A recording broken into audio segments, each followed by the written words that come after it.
जय हिंद क्लास। तो आप सभी का आज के क्लास में स्वागत है। तो फिर हम लोग पिछले क्लास में पढ़े थे कि पर्सन किस पर्सन के साथ इज एम आर का प्रयोग होगा। इज एम आर में सिंगुलर कौन है, प्लूरल कौन है, यहाँ तक पढ़ लिए थे। जैसे कि आप लोग को हम बताए थे कि टेंस, यानी हम लोग जो चैप्टर पढ़ रहे हैं टेंस विदाउट मैन वर्ब, मुख्य क्रिया के बिना काल। उसके बाद फिर हम लोग बताए थे कि भाव दो प्रकार का, मैन वर्ब, एगुलरी वर्ब। तो एगुलरी वर्ब में is am are irregular verb का उदाहरण, तो इज एम सिंगुलर वर्ब है और आर वही प्लूरल वर्ब है। फिर हम लोग पढ़े थे कि किसके साथ, किस पर्सन के साथ इज एम आर का प्रयोग, तो बताए थे आई के साथ am, we plural subject plural, we के साथ आर, यू के साथ आर, ही सीट नेम के साथ इज और दे के साथ आर। ये था हमारा टॉपिक। ठीक है। इसके आगे आज हम लोग पढ़ेंगे किसके साथ कहाँ इज एम आर का खास प्रयोग करना है, यानी किस वाक्य में हमें इज एम आर का प्रयोग करना है।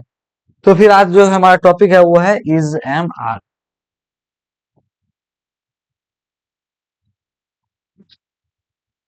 इज एम आर, समझिए हमें इज एम आर का प्रयोग आखिर कहाँ करना है। देखिए, जब किसी वाक्य के अंत में, जब किसी वाक्य के अंत में है, हैं, हो, हूं, जब किसी वाक्य के अंत में है, हैं, हो, हूं रहे और वह मैन भाव के तरह कार्य करे। किस रूप में कार्य करे? मैन भाव के थ्रू कार्य करे। मैन भाव का हिंदी हो गया मुख्य क्रिया, जो कि आप लोगों को पहले बताया थी। सर मुख्य क्रिया क्या होता है ये भी हम आप लोग को पहले क्लास में बताए थे, फिर एक बार हम बता देते हैं मैन वर्ब क्या होता है। जैसे देखिएगा, मैन वर्ब जिस वर्ड के अंत में ना आ जाए, पढ़ना, लिखना, जाना, खाना, गाना, वो सारा क्या है? Man verb. सारा क्या है? मैन वर्ब है। तो सर कब मैन वर्ब की तरह ये हमारा कार्य करेगा? तो सोचिए कि जब किसी वाक्य में मैन वर्ब उपस्थित नहीं होगा, तब मैन वर्ब की तरह कार्य करेगा।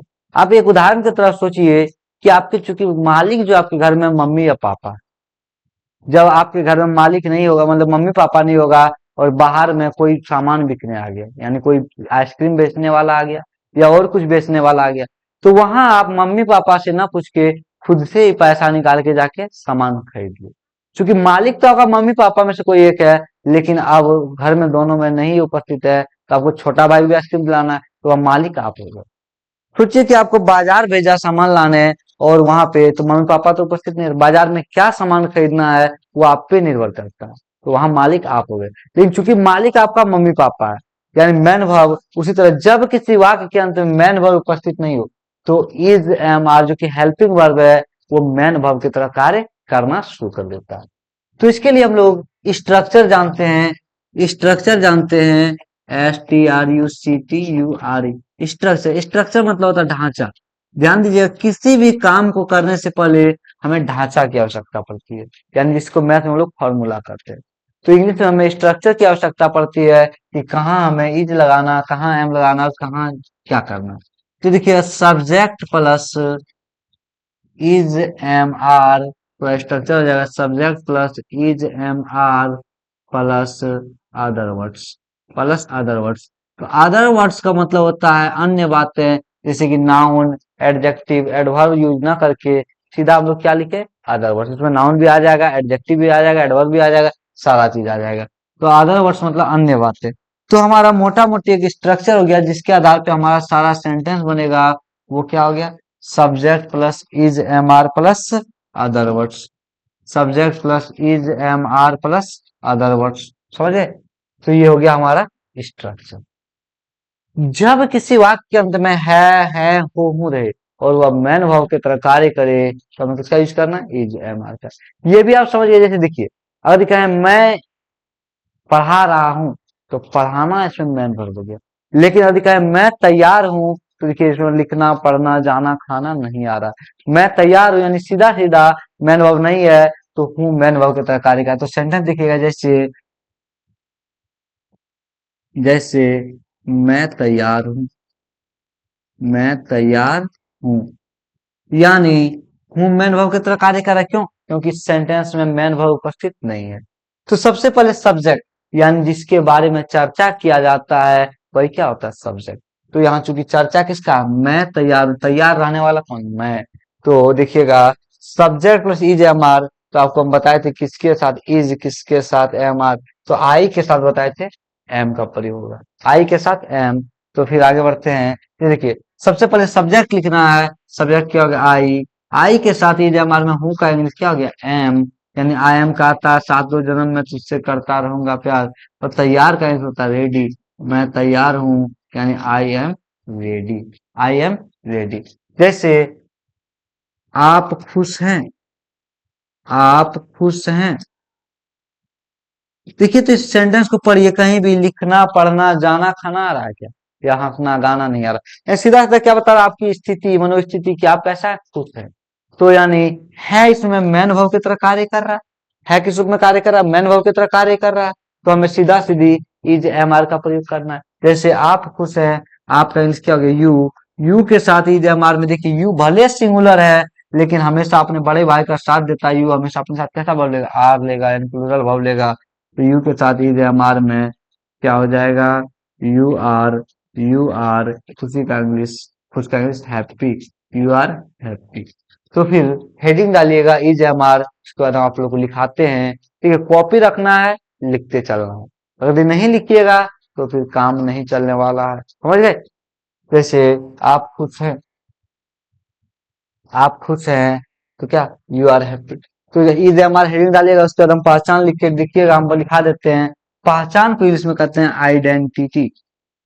बचपन में पढ़े स्कूल को में जाते में तो बोलता है आईडी कार्ड या आइडेंटिटी कार्ड, यानी पहचान लिखिएगा और उसके बाद डैश डालिएगा। लिखिएगा, जब किसी वाक्य के अंत में, जब किसी वाक्य के अंत में है, हो, हूँ। जब किसी वाक्य के अंत में है, हो, हूँ रहे और मैन भव के रूप में कार्य करे, यानी मुख्य क्रिया, मैन भव का हिंदी क्या है? मुख्य क्रिया के रूप में कार्य करे। मुख्य क्रिया के रूप में कार्य करे, मुख्य क्रिया के रूप में कार्य करे, तो इज एम आर का प्रयोग करना है।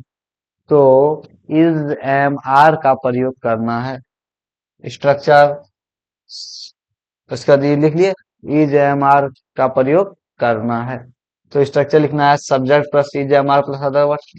फिर आपको इधर सेंटेंस मिल गया, ये लिखना है। उसके बाद फिर आप लोग को हम बनवाएंगे। तो उम्मीद है कि आप लोग ये बात समझ गए होंगे। और चूंकि कल संडे था, इसलिए आप लोग क्लास जो है मंडे टू सैटरडे ही मिलने वाला है, समझे। इसीलिए संडे को क्योंकि क्लास बंद रहती है, इसलिए क्लास रिकॉर्ड नहीं होता है।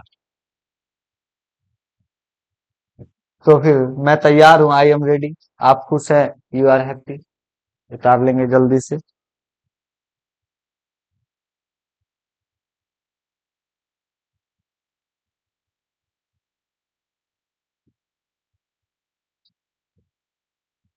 तो लिखिए अगला सेंटेंस। अगला सेंटेंस, राम बीमार है। अगला सेंटेंस जो होगा हमारा, वो होगा राम बीमार है। राम बीमार है। बीमार का इंस होगा इल। आई डबल इल, इल मतलब बीमार। राम बीमार है, इल, इल मतलब बीमार। या सिक, एस आई सी के सिक, सिक या इल मतलब क्या होता है, बीमार।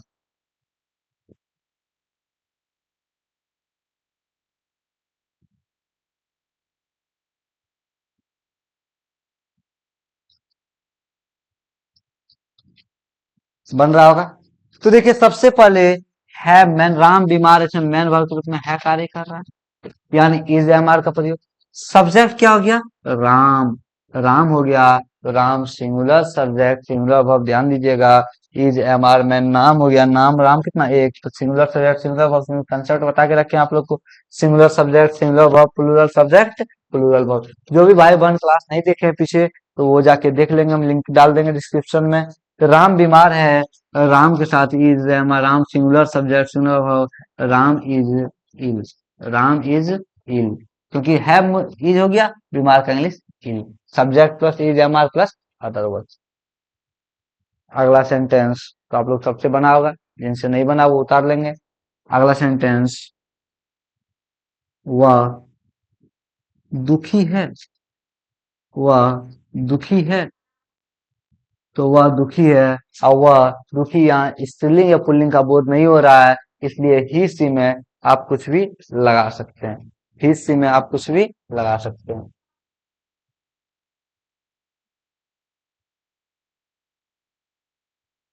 तो बन रहा हुआ दुखी है, दुखी का sad, S A D, sad. Sad मतलब दुखी या उदास। सैड मतलब दुखी या उदास। वह दुखी है तो वह का इंग्लिश क्या होगा? ही या सी। ही या सी कुछ भी लगा सकते हैं। अब ही या सी एक ही लगाना है तो सिंगुलर सब्जेक्ट सिंगुलर वर्ब, तो ही सी के साथ इज सैड। ही या सी इज सैड। फिर अगला सेंटेंस। अगला सेंटेंस, मनीष लाचार है। अगला सेंटेंस, मनीष लाचार है। मनीष लाचार है। लाचार का इंग्लिश होता है helpless. H E L P, help. L E helpless मतलब लाचार। Manish is helpless. चलिए तो हम बना ही दिए, तो आप लोग से बन जाएगा, ऐसे भी आसान है। यानी है मैन वर्ब की तरह कार्य कर रहा है, तो क्या इज एम आर का प्रयोग। सबसे पहले structure subject plus is am are. Subject क्या हो गया? मनीष।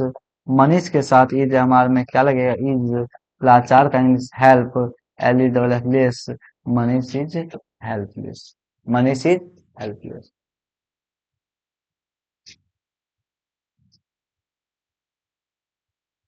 तो अगला सेंटेंस, हम लोग। अगला सेंटेंस, हम लोग ईमानदार हैं। हम लोग ईमानदार हैं।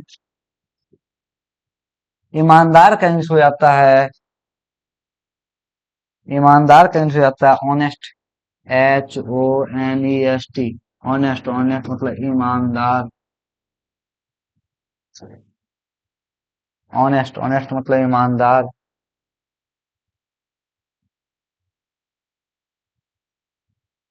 हम लोग ईमानदार हैं।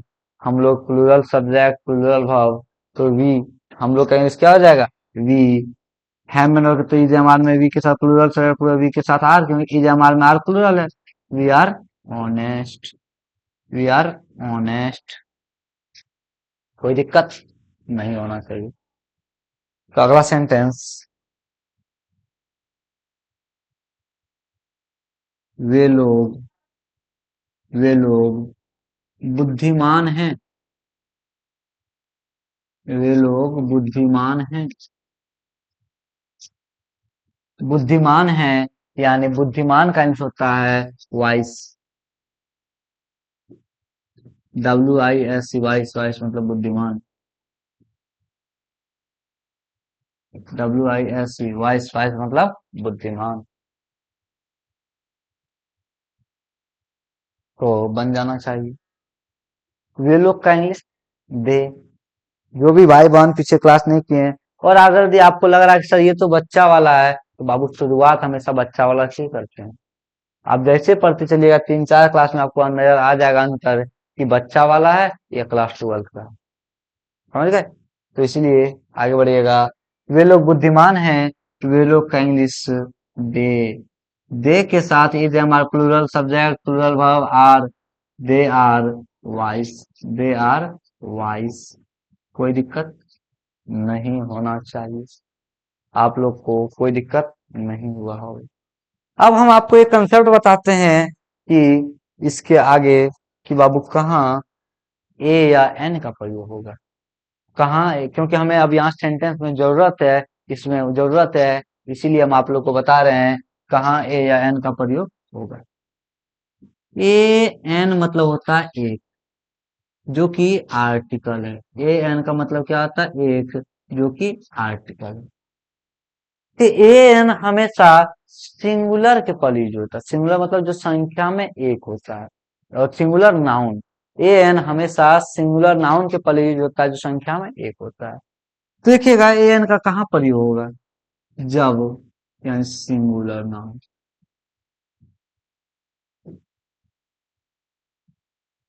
Singular noun. सिंगुलर नाउन मतलब जो संख्या में एक वो होता है उसे कहते हैं सिंगुलर नाउन। बचपन में आप लोग पढ़े होंगे कि sir A A E I O U vowel होता है और बाकी बाद कंसोनेंट होता है। जहां वॉवेल दिख जाए उसके पहले एन लगा देना है, जहां वॉवेल दिखे उसके पहले एन लगा देना, जो कि बिल्कुल गलत है। ए E I O U vowel है और आपको बचपन में पढ़ाया होगा कि A N sorry A E I O U जहां दिख जाए वॉवेल दिख जाए उसके पहले एन लगा देना है, जो कि बिल्कुल गलत है। तो सर सही क्या है? तो चलिए हम लोग आज सही जानेंगे कि सही क्या है। ध्यान देना है, हिंदी में आप लोग पढ़े होंगे स्वर्ण वर्ण और व्यंजन वर्ण। हिंदी में पढ़े होंगे, हिंदी वर्णमाला में दो वर्ण पढ़े होंगे, स्वर्ण वर्ण और व्यंजन वर्ण। स्वर्ण वर्ण क्या होता है सर, व्यंजन वर्ण क्या होता है? तो ध्यान दीजिएगा, स्वर्ण वर्ण, स्वर्ण वर्ण जैसे स्वर्ण वर्ण की संख्या 11 होती है, यानी अ आ, हर्षही, दीर्घही, हर्षहु, दुर्गहु, ऋकार, आयकार, आयकार और औकार और औकार। यानी जब किसी सिंगुलर नाउन का शुरुआत जैसे स्वर्ण वर्ण, स्वर्ण वर्ण को ही इंग्लिश में कहते हैं वॉवेल साउंड। सिर्फ वॉवेल नहीं, वॉवेल साउंड, वॉवेल साउंड। स्वर्ण वर्ण को इंग्लिश में क्या कहते हैं? Vowel sound. समझ जाइए, जब किसी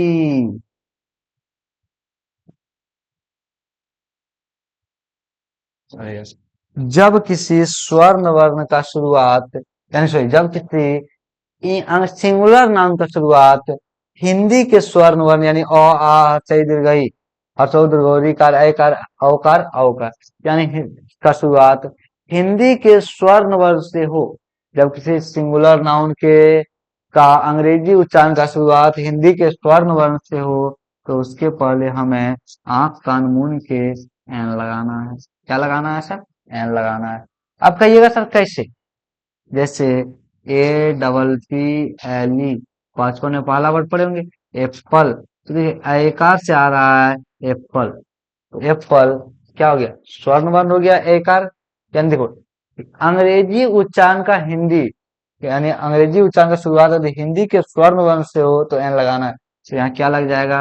एन एप्पल। आप कहिएगा सर ये तो यहाँ भी है वोवेल है, तो इसमें आप नया क्या बताए? ए यहाँ आ गया, नया बता रहे हैं बाबू, एक आर। तो H O U R, hour, hour मतलब होता है घंटा, आवर मतलब क्या होता है? घंटा। तो इसमें एच नहीं हावर नहीं पढ़ाता, क्या पढ़ाता? आवर, आवर मतलब घंटा। और आवर आकार से स्टार्ट है, व्यंजन वर्ण नहीं स्वर्ण वर्ण, तो क्या लगेगा? An hour. क्या लगेगा? An hour. जैसे M L A, member of legislative assembly, यानी जिसको कहते हैं विधायक यानी विधानसभा का सदस्य। एम, एम तो कैसे क्या है? स्वर्ण वर्ण व्यंजन वर्ण है, लेकिन यदि हिंदी में लिखें आयकार मो एम, एम, एम आयकार स्वर्ण वर्ण, तो उसके पहले क्या लग जाएगा? एन लग जाएगा। क्या लग जाएगा? एन लग जाएगा। इसी तरह बहुत सारा वर्ड है जो आप लोग को बनाना है। यानी समझ गए कि जब भी स्वर्ण वर्ग से स्टार्ट हो यानी अ आ हते दीर्घ चौधरी गौरी कार आयकार आयकार औकार औकार, यानी इन 11 से अगर यदि उच्चारण का शुरुआत हो तो उसके पहले आर्टिकल एन लगा।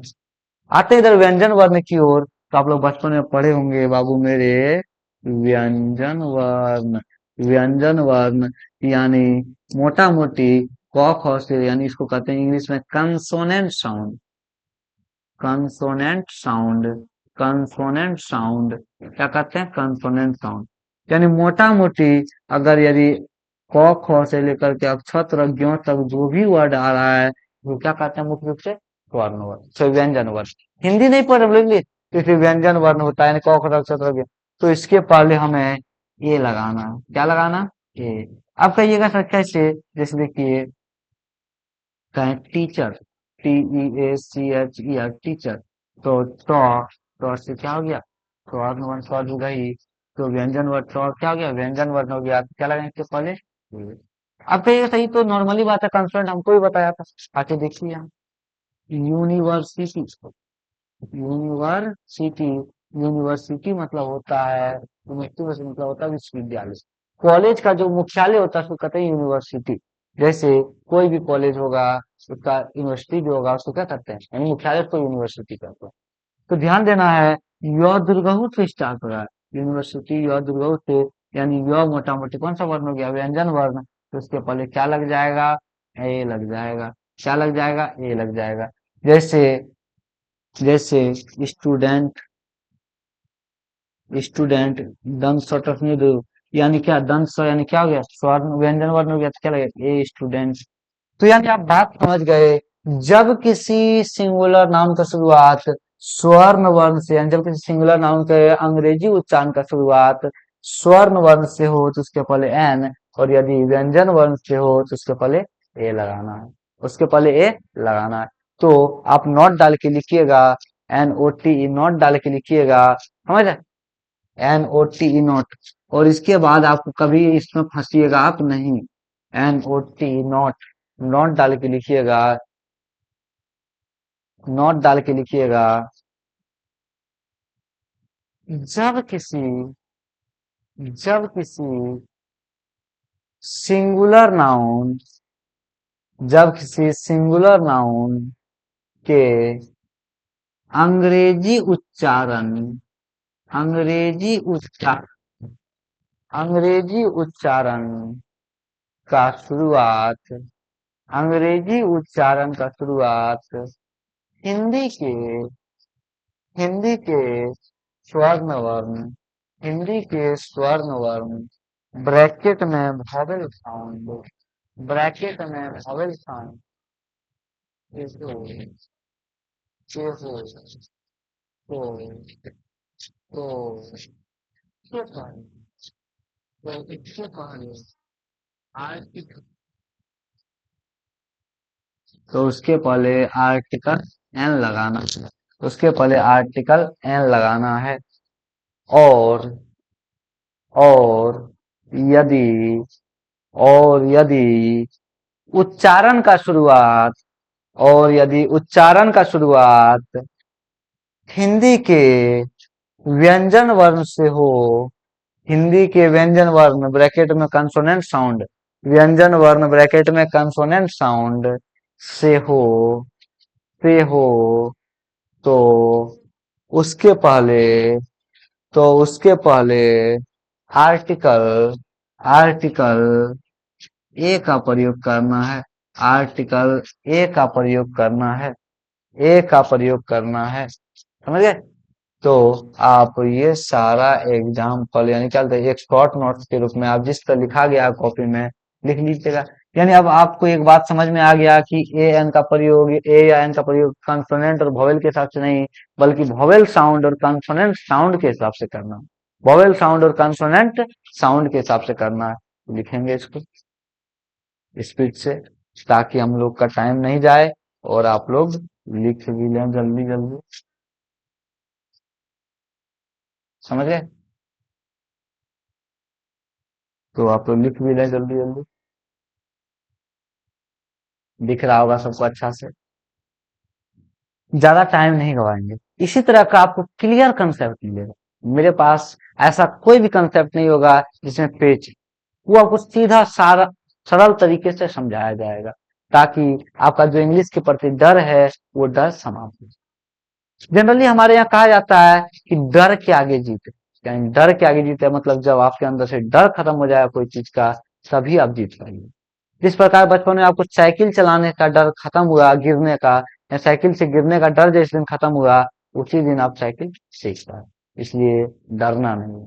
और गलती तो होती रहती है, आप कोई भी सीख रहे हैं गलती, और मतलब बता रहा है कि आप सीख रहे हैं, इसलिए सीखने में गलतियां होती है, कोई घबराने वाली बात नहीं है।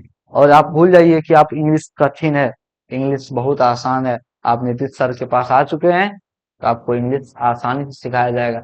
और जो भी भाई बंधु यहाँ पे क्या बोलते हैं देवघर में रह रहे हैं, वो क्लास आके ऑफलाइन ब्रांच में कर सकते हैं, यानी बिलासी में मेरा क्लास है, वहां पे कर सकते हैं। या फिर ज्यादा आपको जरूरत है, नहीं पता चल रहा तो आप कॉल भी कर सकते हैं, 7480053575। इस नंबर पे आप कॉल करके ही हमसे पूछ सकते हैं कहाँ क्लास है सब। और कोई भी दिक्कत आ रहा है तो कमेंट में कमेंट कीजिए, ठीक है। उस कमेंट को हम पढ़ेंगे और उसका जवाब अगले क्लास में देंगे। तो उम्मीद है लिख लिए होंगे। जो भाई बंधु नहीं लिख पाए हैं फिर से करेंगे।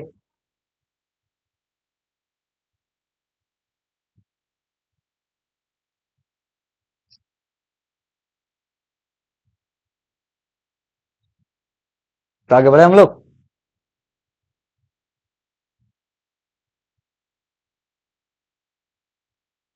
बढ़ जाते हैं। अब जो नहीं लिख पाए हैं वीडियो को पॉज करेंगे, लिखेंगे क्योंकि हम आगे बढ़ रहे हैं, ठीक है। या स्क्रीनशॉट ले लेंगे। अब आप लोग को बताना यूज करना है ए एन का प्रयोग। Use of A N. चार पांच आप लोग को देखते हैं जिसका आप लोग को यूज करना है। जैसे हॉर्स, जैसे वुमन, जैसे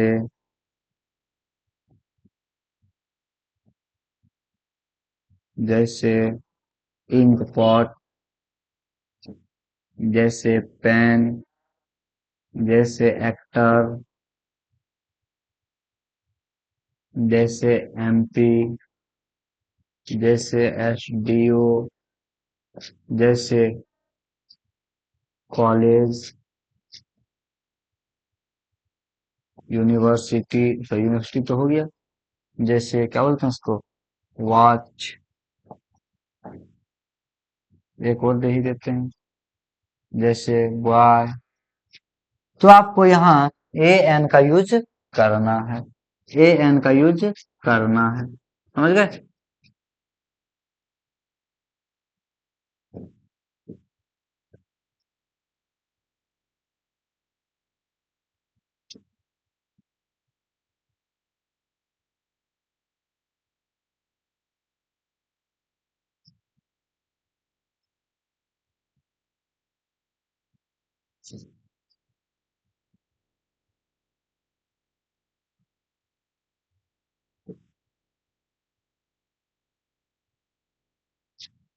एक 11 है उसमें आपको यूज करना है। एमपी मतलब मध्य प्रदेश नहीं, मेंबर ऑफ पार्लियामेंट, समझे।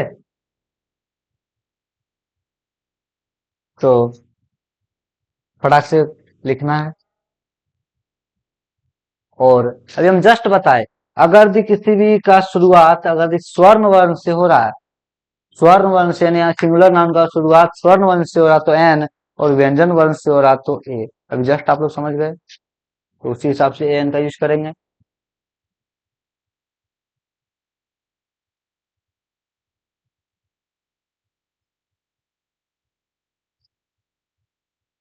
जैसे हो गया होगा आप लोग का, नहीं हुआ तो स्पीड से करेंगे। और आप लोग को कमेंट में बताना भी है कि आपका कितना सही हुआ, ताकि हमें पता चल जाए कि आपका कितना सही हो रहा है, आप कितना समझ पा रहे हैं। बहुत जल्द आप लोग का क्लास लाइव होने वाला है, बस कुछ दिन का और सब्र कीजिए। आप हमसे लाइव जुड़ पाएंगे और लाइव हम आपसे बात कर पाएंगे कि आपको कहाँ समस्या आ रही है, क्या दिक्कत हो रहा है। तो देखिए हॉर्स, हॉर्स से स्टार्ट हो रहा है। हॉर्स किससे स्टार्ट हो रहा है, हॉर्स से हॉर्स। तो हॉ कैसा वर्ण हो गया, व्यंजन वर्ण, तो क्या लगेगा ए।